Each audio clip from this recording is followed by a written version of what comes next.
So today we have Hafiz, and the title of this is Positions. The poem is called Positions of Love. And in what I'm sharing, I'm not assuming you know or don't know about Hafiz, just like any of the mystics that we explore, but it's what comes to me in my meditative presencing of this individual and every individual to bring forward for our consideration.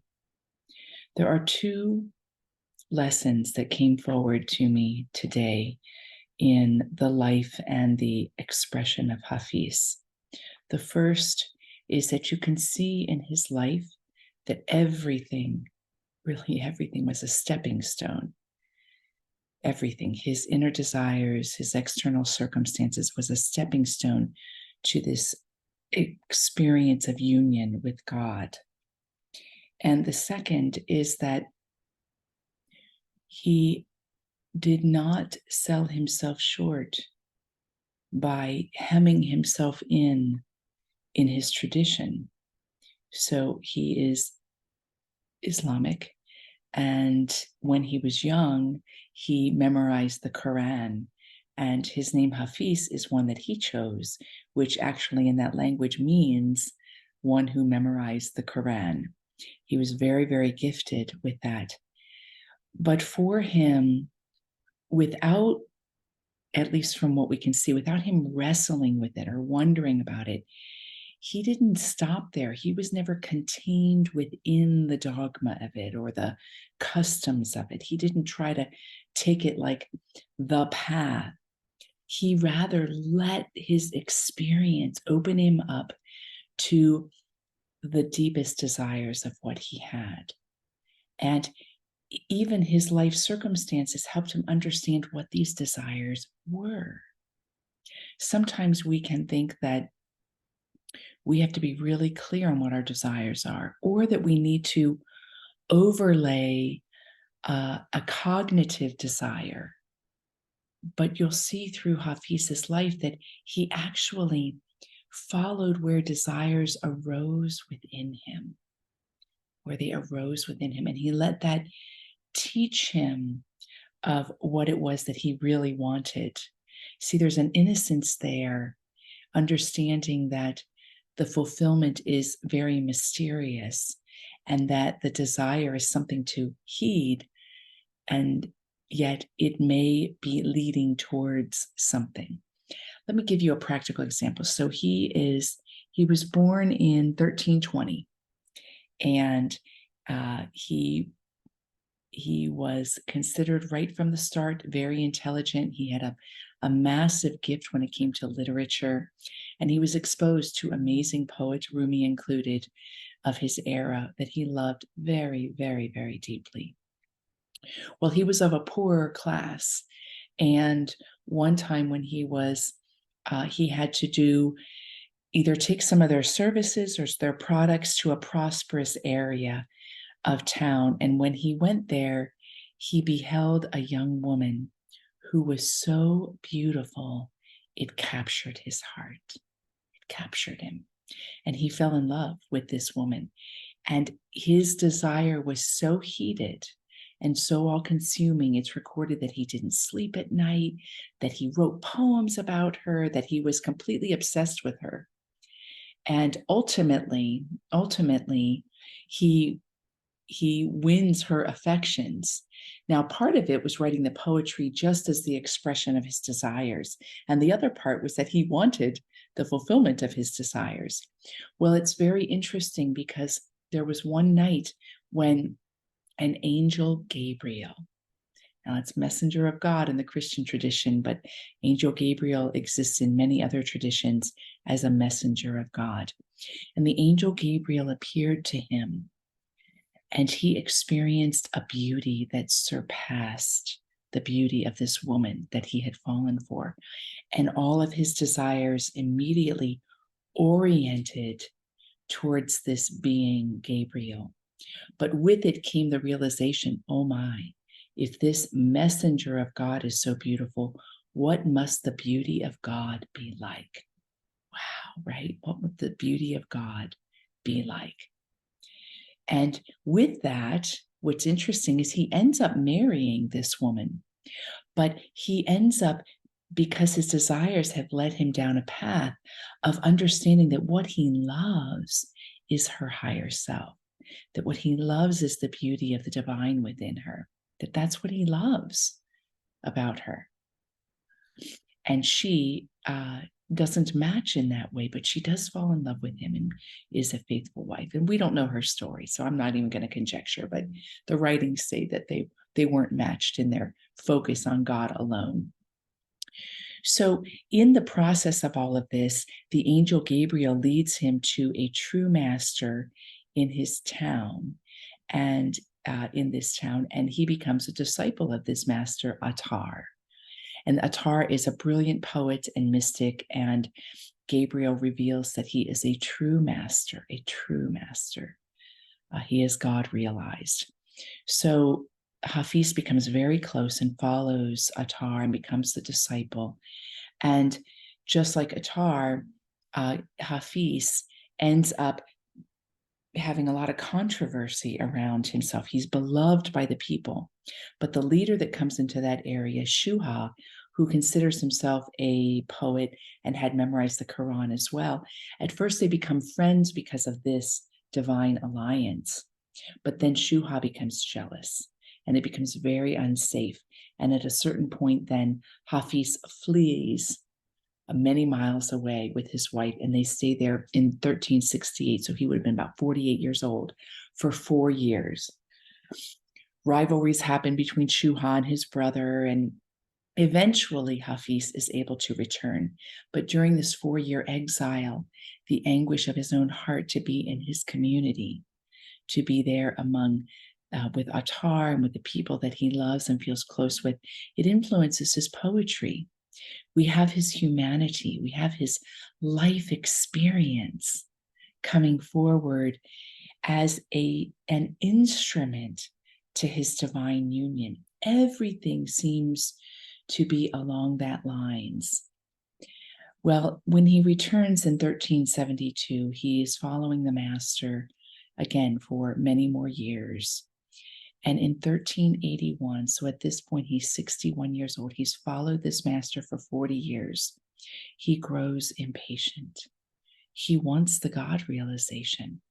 His desires have led him to an impatience. And he weeps. He weeps with Attar. He weeps. He's like, what use has this all been? What use has this all been? And Attar says, this weeping will lead to joy. And then Hafiz gets even more upset. He says to him, it's along the lines, I knew you were going to say that. I knew you were going to say it. And he goes away and he gets home and he decides to do an Islamic practice, which is a sit inside a 40-day circle.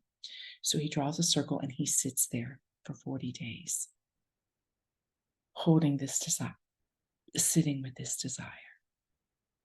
His desire propelled him into the center of the circle. And who knows what poetry came, right? Maybe he didn't write in that circle, but maybe the Golden Compass, maybe many of his other poems come from this time in the 40 days. It is right at the end of sitting in that circle that Attar, not coming to him physically, sends him the angel Gabriel. And Hafiz is God realized. Attar eventually passes, and this next 8 years of Hafiz's life, he becomes the master and teaches and writes exquisite poetry. And he ends up dying in, they think, 1389. He has great sickness in that last year, and one of his deep realizations at the end is realization that existence has no beginning and no end. Now, when we look at this, we could look at all the twists and turns, and I just painted a big, broad picture. But we can see that he surrendered to his desires. Now, that's very humble. We have a lot of unconscious arrogance when it comes to our desires. We hold them at bay. We think we're the master of them. We think we have to put them down. We think we have to manage them. We think we have to understand what they are.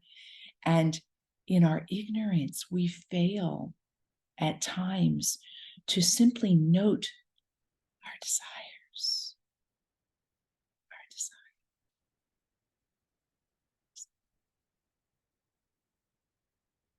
And to return again and again with a humble awe that the seed of our desires is the divine desiring us. To stay that close. And so, my question before I read the poem to you is, where do you stop short? Now, we don't know all of Hafiz's life, and maybe he stopped short in a lot of different ways, but the broad strokes I painted was that he always remained very close to his desires. There's a scripture quote in Christianity: when your eye is pure, your whole body will be filled with light. This is what we're talking about here, the one thing necessary. So today's reflection and example we have in Hafiz is, how can we return to the desire so that everything in our life, everything is secondary illumination of the desire, secondary experience of the desire, coming from the core desire. So I want to read his poem from Daniel Ladinsky. I chose from, it's called Positions of Love. There are so many positions of love, each curve on a branch, the thousand ways your eyes can hold us, the infinite shapes each mind can draw, the spring orchestra of scents and sounds wafting through the air, the currents of light combusting like passionate lips, the revolution of the universe's skirt, whose folds contain other worlds, our every sigh that falls against God's inconceivably close, omnipresent, divine body.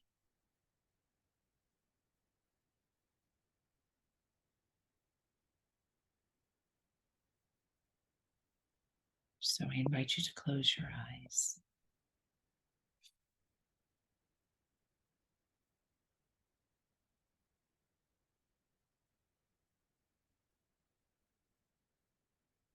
And see if you can, in this moment, draw close to a sacred desire that you have in your heart, in your soul. It could be for a quality such as peace, clarity, simplicity. Or it could be a desire for something quite specific in your relationship with yourself and the divine.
And as you draw close to what this is, hold it before you. That seems that it could be difficult, right? If you don't have the realization of it. You could imagine that you're holding it within your hands. You could place your hand upon your heart and say the word lightly, peace,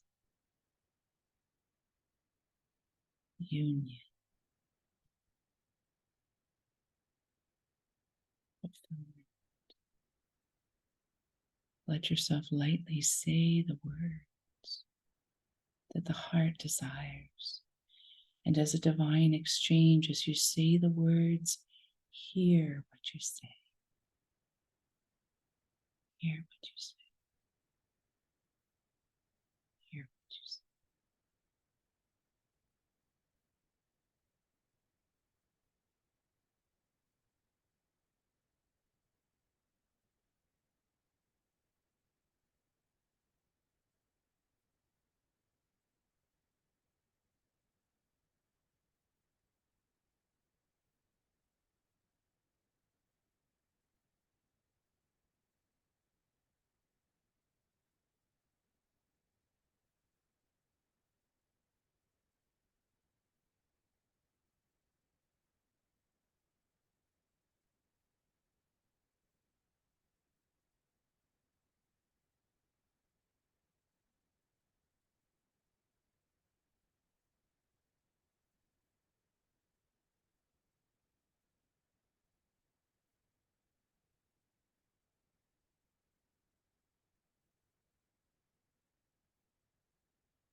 And so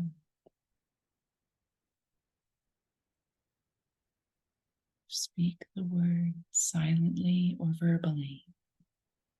What is at the heart of your desire right now? What is a sacred movement within you that's calling to you?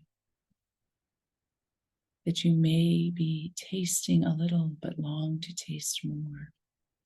And rest into the resonance as you speak the word peace, light.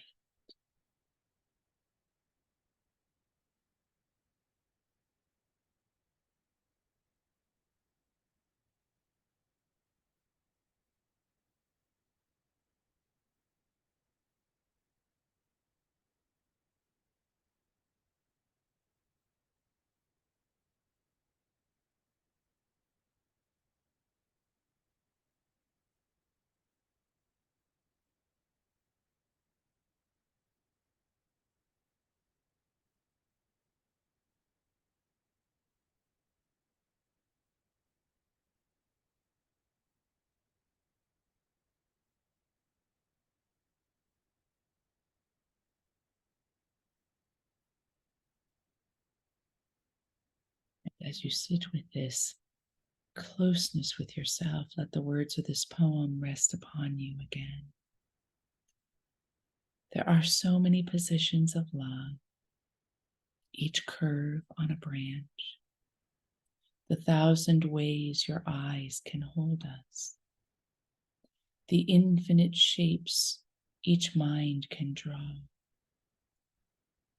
the spring orchestra of scents and sounds wafting through the air, the currents of light combusting like passionate lips, the revolution of the universe's skirt, whose folds contain other worlds, our every sigh that falls against God's inconceivably close, omnipresent, divine body. In that, I invite you to open your eyes and walk in this today, this reflection and this presence. Blessings, my friends.